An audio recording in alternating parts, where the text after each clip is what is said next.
깨어진 그의 몸 쏟아부은 물과 피 생명을 다하여 그 사랑 베푸셨네. 깨어진 그 옷가 쏟아부은 그 향유 정성을 다하여 그 사랑 드렸네.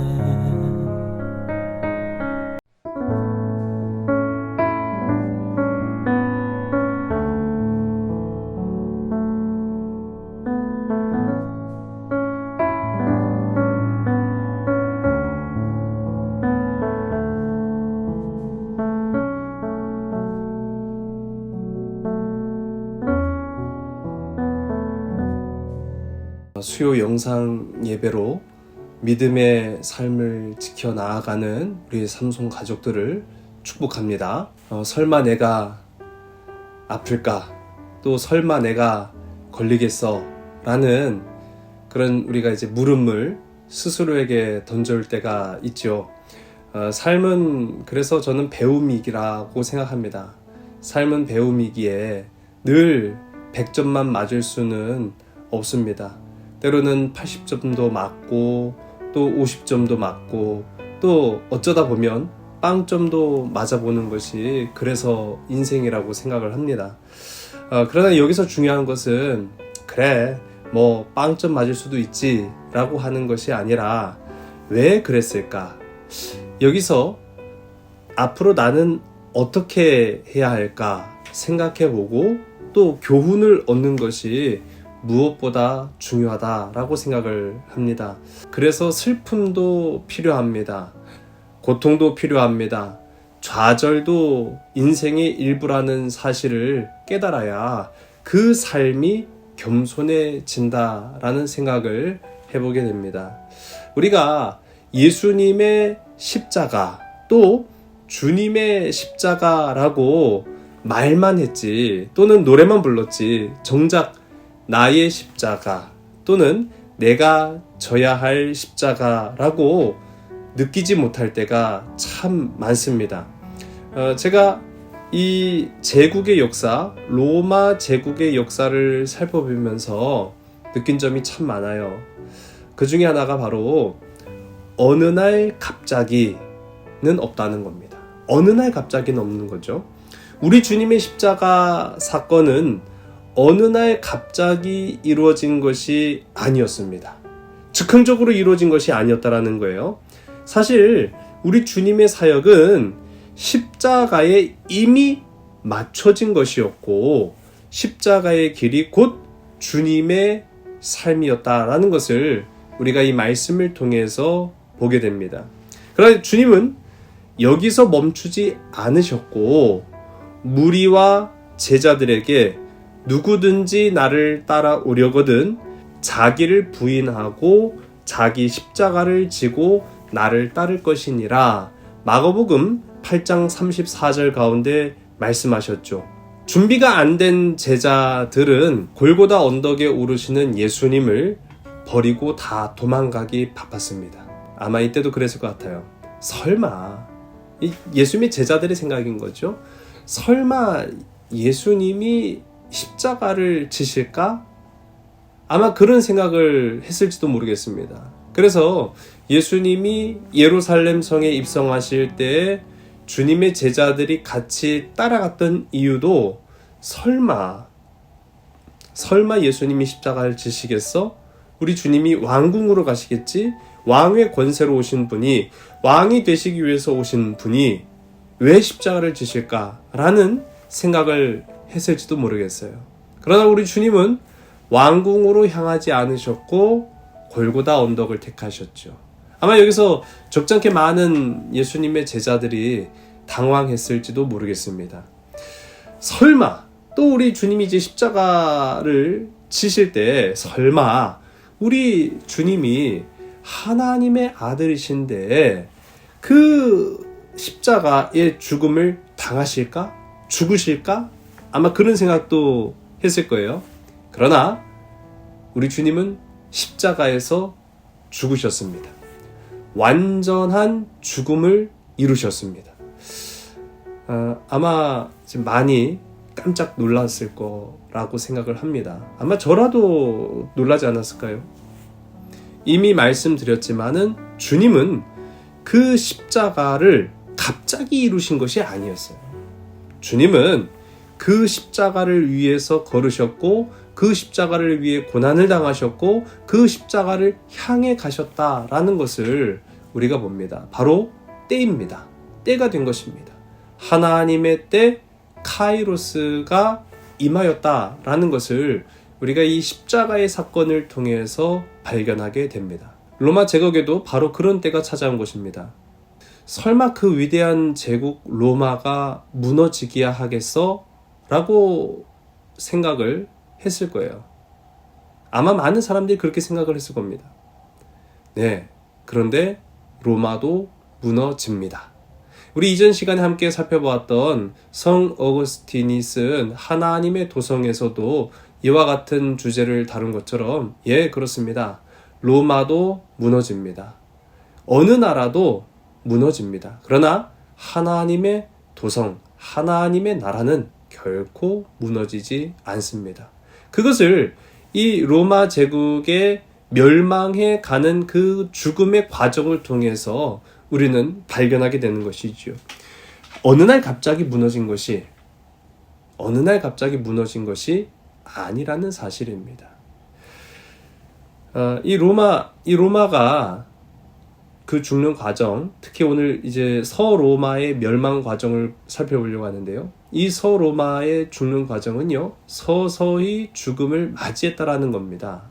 무슨 말이겠습니까? 때가 되었다라는 것을 의미하는 것이죠. 때가 되었다라는 것입니다. 전 시간에 우리가 함께 살펴본 것처럼 동로마와 서로마는 이제 거의 완전한 분리 국가로 나뉘어지게 됩니다. 물론 그렇다고 해서 아예 간섭이 없었던 것은 아닌데 이전만큼은 아니었다라는 것을 우리가 이제 살펴보게 되는 것이죠. 서로마와 동로마가 굉장히 비교가 됩니다. 이 서로마는 동로마에 비해서 경제적으로도 많이 약해질 수밖에 없었고 군사적이나 그 방어적인 지리적 위치에 있어서도 굉장히 취약한 것이 바로 이 서로마였습니다. 그래서 서로마에 비해 비교적 견고했던 이 동로마는 조금 더 오래 갈 수 있었지만은 그에 반해 이 서로마는 결국은 죽음을 맞이하는 그런 모습들을 이 역사를 통해서 우리가 보게 되는 것이죠. 특히 이 서로마의 멸망을 빨리 급속도로 가져온 요인이 있다고 하면은 그것은 바로 오늘 우리가 함께 살펴볼 게르만족, 고트족, 반달족, 훈족과 같은 이민족을 우리가 손꼽을 수 있습니다. 370년경이죠. 이제 세계 판도가 바뀝니다. 그 세계 판도가 바뀌었다라는 것은요, 이제 사람들의 생각이 조금씩 변화되어지기 시작했던 그런 시기를 말하는 거예요. 저 위에 살고 있던 훈족이 조금 더 따뜻하고 살기 좋은 땅을 찾아서 내려옵니다. 그곳이 바로 고트족, 게르만족들이 살고 있는 땅이었고 이 고트족들도요 만만치 않았어요. 우리가 전에도 계속 살펴봤지만 로마를 끊임없이 괴롭히는 이방 족속 중에 하나가 바로 이 게르만족이었는데 이 게르만족, 고트족들도 두 손 두 발 다 들 정도로 이 훈족이라는 존재는요 상당히 강력했고 또 야만적이었고 폭력적이었습니다. 그래서 이 훈족에 밀려서 고트족이 대량으로 로마 땅을 차지하는 시기가 찾아오게 됩니다. 로마 입장에서도 밀려오는 고트족을 어떻게 할까 고민하다가 우리 전에도 함께 살펴봤지만은요 군대에 편입시키는 것으로 합의를 봅니다. 그렇게 고트족을 정착을 시켜요. 문제는 뭐냐면은 이 로마 사람들이 고트족을 어쩔 수 없이 이민자로 받아들이긴 했지만은 상당히 이 고트족을 멸시합니다. 무시했다라는 거죠. 이 고트족의 반발도 만만치 않았던 것이죠. 410년경 고트족의 대장인 알라리크를 중심으로 해서 마침내 터지고야 맙니다. 일이 터지고야 만 것이죠. 그래서 이 알라리크가 이끄는 고트족이 수도인 로마를 함락하는 지경에까지 이르게 됩니다. 이때 로마 사람들은요, 큰 충격을 받았어요. 아니, 로마가, 그 위대한 로마가 저 이민족들의 공격에 이렇게 손쉽게 무너지다니 라는 충격을 받게 됩니다.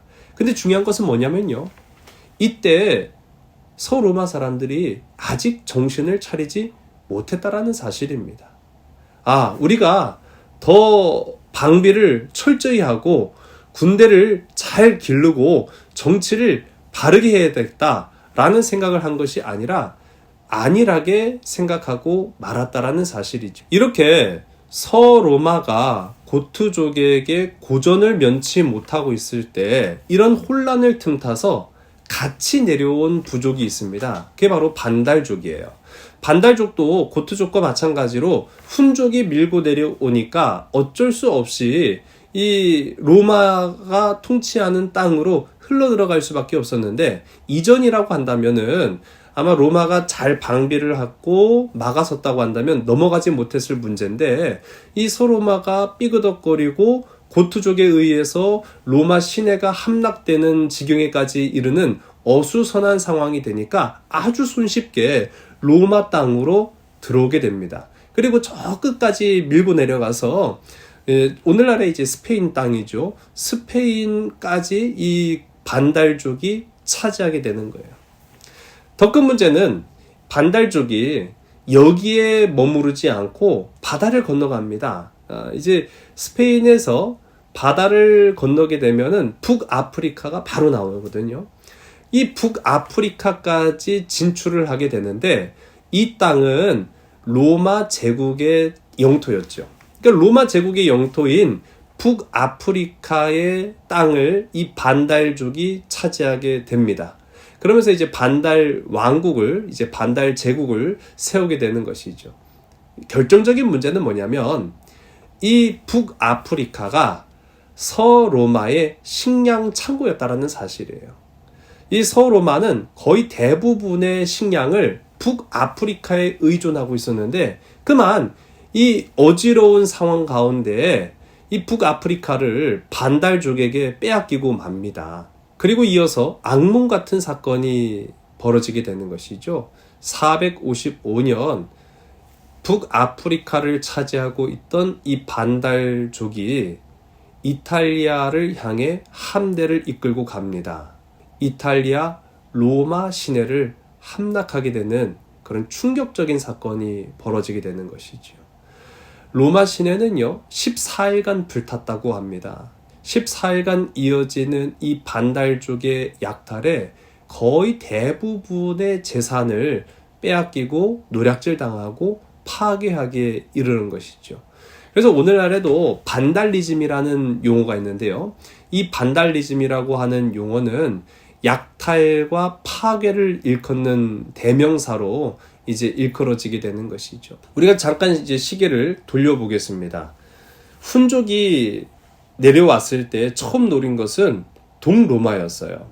이 동로마가 위기감을 느낍니다. 이 훈족이 막강했거든요. 그래서 훈족과 싸움을 벌였는데, 이 훈족이 싸워보니까 세계 최강의 군대, 이 로마 제국의 병사들이 그리 대단하지 않다는 것을 알게 됩니다. 그리고 이 동로마도 마찬가지로 더 이상의 싸움을 원치 않았어요. 그래서 성문을 걸어 잠그고 성 안에서만 수비를 하는 것으로 이 방법을, 이 전쟁의 태세를 전환하게 됩니다. 그때 이 훈족의 지도자였던 아틸라, 이 아틸라 입장에서는요, 아주 손쉬운 먹잇감이었던 것이죠. 로마가 이제는 사냥꾼에서 먹잇감으로 전락하게 됩니다. 그때부터 훈족은 틈만 나면 이 동로마 제국에 사절단을 보내요. 그 사절단을 보낼 때마다 훈족의 사신들에게 돈을 쥐어서 돌려보냅니다. 그렇게 전쟁을 막아보고자 했던 것이죠. 449년 이 훈족과 동로마 제국이 화친 조약을 맺습니다. 근데 말이 좋아서 화친 조약이지 거의 훈족의 일방적인 승리였습니다. 막대한 배상금을 정기적으로 조공, 한마디로 말하면 로마가 이제는 훈족에게 조공을 바치는 신세가 된 거예요. 그래서 조공을 바치는 조건으로 전쟁을 피하게 됩니다. 그런데 이 훈족도 어찌할 수 없는 것이 하나 있었어요. 바로 그것은 이 동로마 콘스탄티노플의 막강한 성벽 앞에서는 이 훈족도 어찌할 수 없었던 것이죠. 마침내 이 훈족은 고개를 돌려서 서로마로 나아갑니다. 방금 살펴본 것처럼 이 서로마는 게르만 그리고 반달에 의해서 철저하게 유린당했던 나라가 바로 지금 서로마 아니겠습니까? 그리고 내부적으로는 이 막강한 지휘권을 상실을 했어요. 황제의 권력이 약해졌고 그 안에는 수없이 많은 내분들이 일어나고 있었으며 또 종교적 갈등이 굉장히 심각했다라고 이전 시간에 우리가 함께 살펴봤습니다. 그런 와중에 이 훈족이 서로마를 향하고 있다라고 하는 것은 그야말로 서로마 사람들한테는 충격일 수밖에 없습니다. 고트족과 손을 잡고 훈족을 몰아내려고 합니다. 연합작전을 펼친 거죠. 그러나 이 연합작전의 결과에도 불구하고 마침내 이 아틸라, 이 훈족의 지도자가 로마 시내까지 당도하게 돼요. 함락은 이제 시간 문제였다라는 사실이죠. 근데 중요한 거는 여기에서 이 훈족의 아틸라를 설득시켜서 돌려보낸 사람이 있습니다. 바로 서로마의 주교였던 레오 1세가 이 아틸라를 설득해서 돌려보내요. 도대체 무슨 말을 했길래 아틸라가 돌아갔을까요?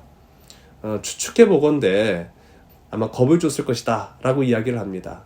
이 레오 1세가 그랬던 거죠. 야, 너 로마가 어떤 땅인 줄 알고 그래. 이 로마를 잘못 밟으면 너 신의 저주를 받는다? 아마 그랬을 것이다 라고 추측을 합니다.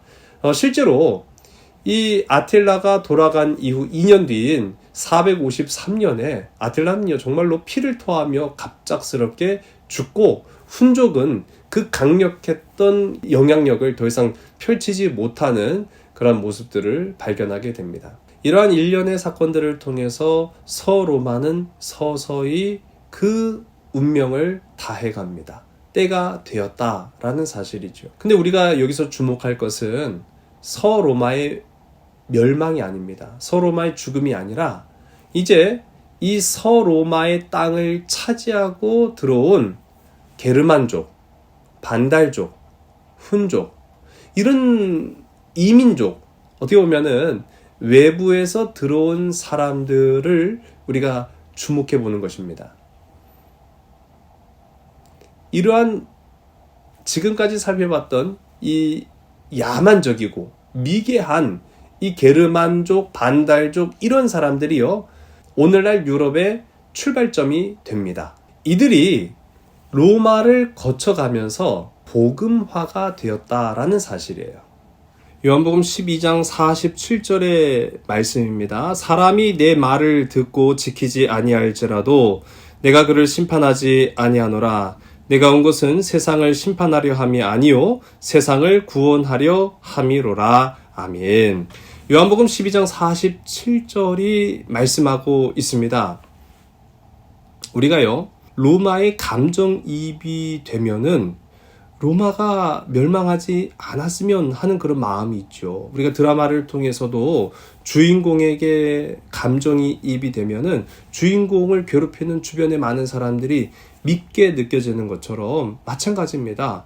지금 로마를 괴롭히고 있는 게르만족 밉죠. 또 로마를 위태롭게 만들었던 반달족, 우리가 미워할 수밖에 없습니다. 또 훈족과 같은 경우에는 심판받았으면 좋겠다라는 생각을 하는데, 놀랍게도 하나님은 게르만족도 반달족도 훈족도 심판하지 않으십니다. 오히려 그들을 통해서 유럽 복음화의 도구로 삼으셨다라는 것을 우리가 이 역사의 현장을 통해서 발견하게 됩니다. 마치 이전에 로마를 그렇게 사용하셨던 것처럼 하나님은 그 하나님의 때에 이와 같이 행하신다라는 것이죠.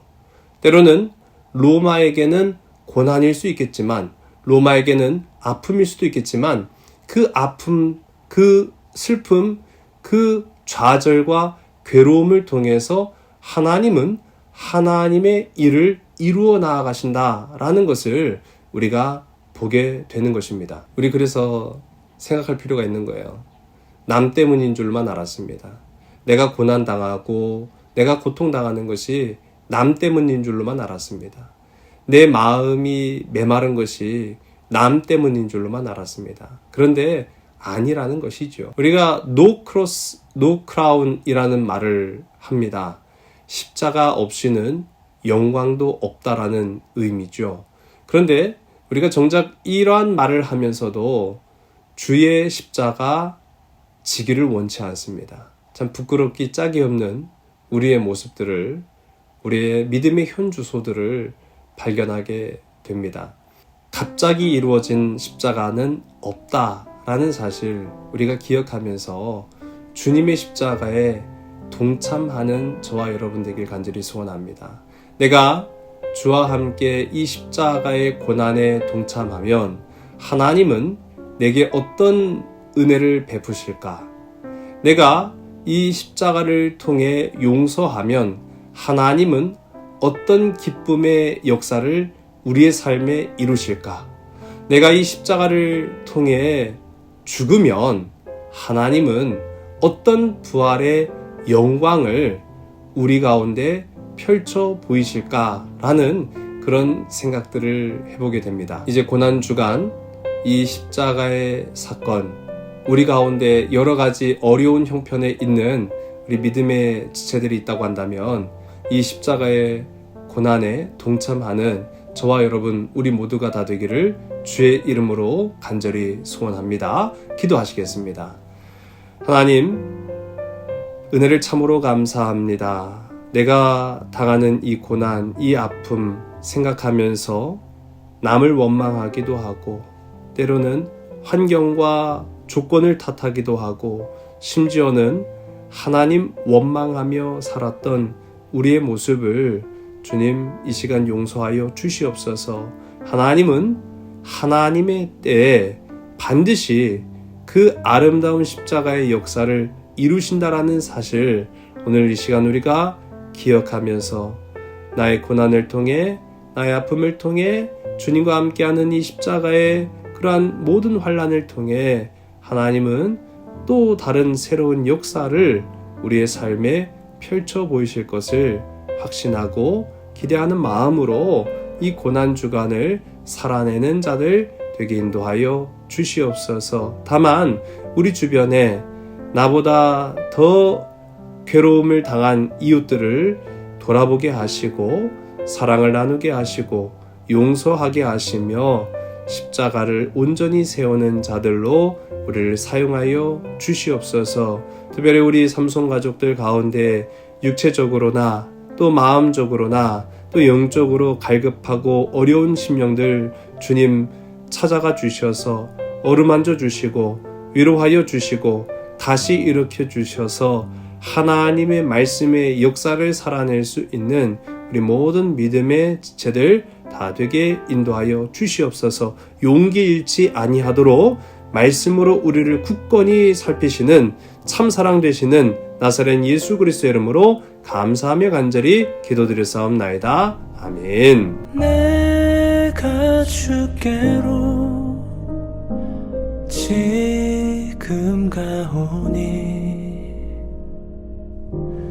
골고다의 보혈로 날 씻어주소서. 내가 주께로 지금 가오니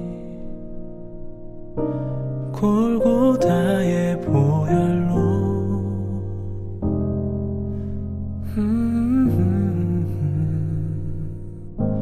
골고다의 보혈로 날 씻어주소서.